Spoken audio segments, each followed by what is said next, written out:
What's going on, everybody? Mortem here, this time bringing you a list of upcoming indie titles that I've been keeping my eye on, but mostly these are games releasing within the next month or so, because believe it or not, with all of the large AAA releases going on, most of which have been really well received in the last couple months, as always, there have also been a large amount of indies releasing, and I wanted to spotlight a few of them because most of what I'm doing in October is covering indies as far as new releases go, but given the volume of them, I quickly realized I wasn't going to be able to cover every single one, and because of that, I still wanted to draw some attention to them, as I think many of these are really great in their own way. That said, I've talked about many of these games previously in some capacity, some more than others to be sure. I'm mainly talking about them now because almost all of them are releasing in October, which is a weird coincidence, so I decided to focus in on that window. Now, to get a few games out of the way that I know people are going to ask about but didn't quite fit in, some honorable mentions, if you will. For starters, we have the Lamplighters League. It's not actually on this list because I don't really consider it an indie, but I will be covering it. It's a TRPG from Harebrained Schemes, looks pretty cool. Second on our honorable mentions, we have Colony Ship from the makers of The Age of Decadence. We have an indie CRPG. And much like that game, it's pretty unique in how it approaches things like combat and mechanics, making sure that you, generally, are not the overwhelming hero type, though they do have a difficulty mode added to help out with that. But as much as I like Colony Ship, they still don't have a release date. It's probably going to release this year. I believe the last I heard was somewhere around November, but it doesn't actually have a release date yet, so we shall see.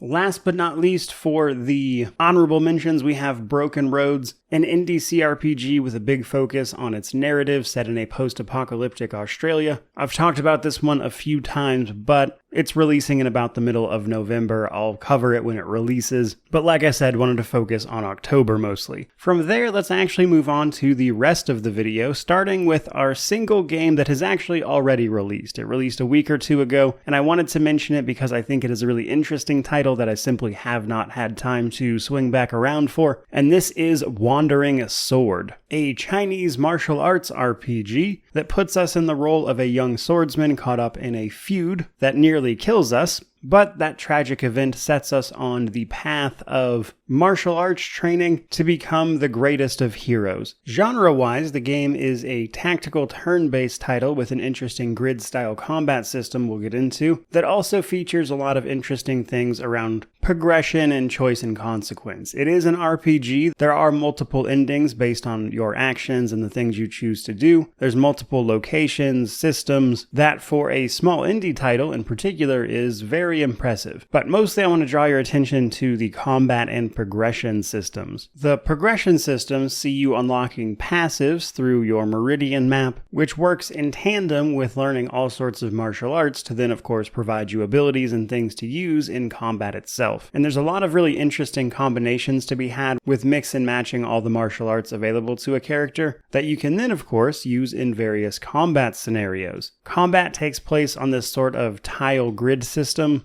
with many abilities affecting all sorts of squares or area of effect, allowing for a system of movement that is much more free-form than the more static positioning that games like this usually take, which is where elements of the more tactical portions come in, which in combination with your abilities can be particularly interesting. So needless to say, this one has a lot going on, and while I might get to it eventually in terms of a review, it certainly looks pretty cool just overall. Moving right along though, jumping ahead to the games that are actually yet to release. First and foremost, we have Space Wreck out on October 10th. Space Wreck is an indie CRPG that puts us in the role of a ship captain with a big emphasis on replayability and a large variety of ways to approach any given situation. The game itself is relatively short. You're looking at probably like 5-ish hours for a playthrough, but there's multiple endings, multiple reasons to play through it, with a really interesting setting that sees you exploring all sorts of space wrecks, while encountering various people with their own motivations that you then have to navigate either via combat or other alternative means, in a way that reminds me of many other CRPGs, though right off the bat Underrail certainly comes to mind, minus a lot of the combat, mind you. But I've played Space Wreck a little bit already. It is available via a demo actually that you can check out right now, and it's also in early access ahead of its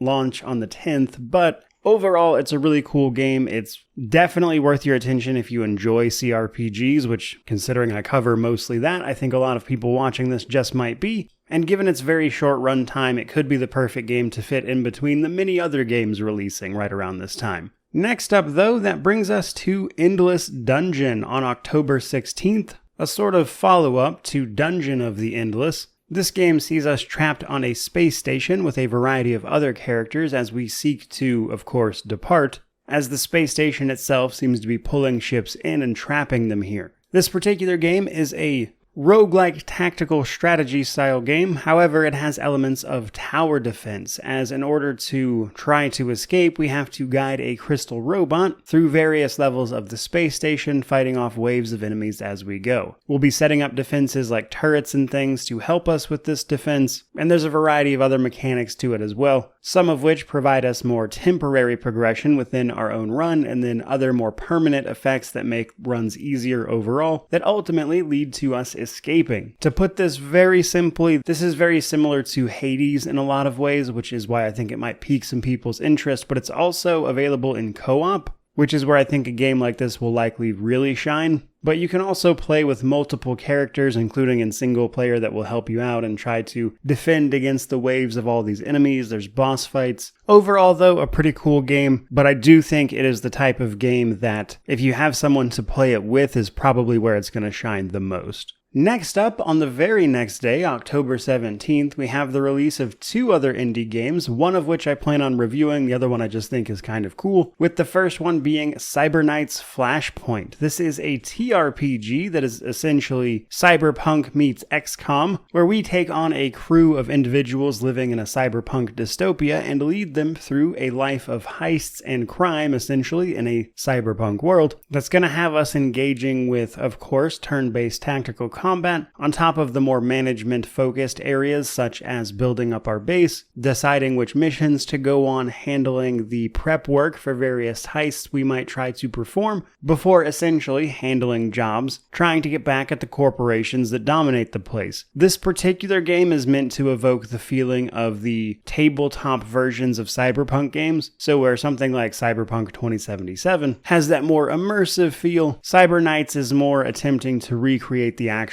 tabletop experience you might have with the old pen and paper versions of cyberpunk RPGs. Overall, though, I really like Cyberknights. It's something I checked out much earlier this year via an early access demo, and it's certainly a game with a lot of potential. So I'm excited to see if they manage to pull this off, and I'm looking forward to playing it for myself. Again, on the same day, October 17th, we also have Wizard with a Gun, which is a game that's title basically sums up most of it. We play just that, a wizard who, instead of using a wand or something as a focus, in fact uses a gun with magical bullets to cast their spells. The goal here is to gather up magic via roguelike runs out in the chaos, so to speak, which involves a tiny bit of time travel, as we gather more and more magic to both defend ourselves and also figure out what has actually happened here. There are also some minor building and crafting elements, but obviously most of the fun for this one is just the sheer amount of mayhem you can get up to, with the very simple premise of being a wizard with a gun.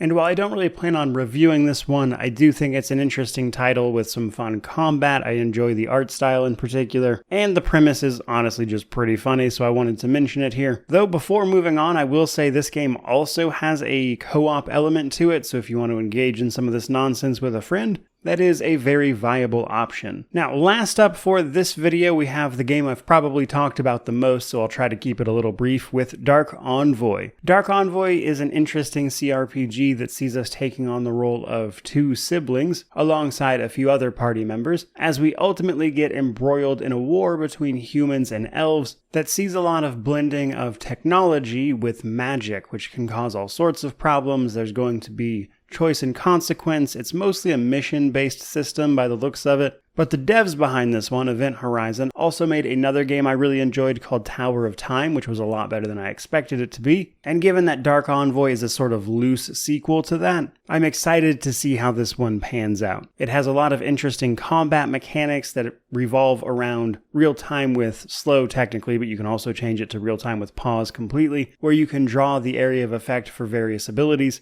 That, combined with an almost Diablo-esque loot and craft system, make for an interesting take on tactics, which is something the game focuses on heavily. However, with all of that said, as you can see, October and even a little bit beyond that is absolutely packed with upcoming indie titles that I wanted to shine a little bit of a light on. So hopefully you found something in this video you didn't know about that you're looking forward to. And while I certainly won't be able to cover all of them in terms of full-blown reviews, I do, as it stands, plan on reviewing Space Wreck, Cyberknights, Dark Envoy, and all of the honorable mentions from the start of the video. So my plate continues to be very full, though I would certainly love to know what video games everyone else is playing as the holidays are fast approaching, with many great releases yet to, of course, release. Which naturally means like, comment, subscribe, all that YouTube jazz. But regardless of any of that, truly just thank you so much for watching. I really do appreciate it. May you wander in wisdom and have an amazing day.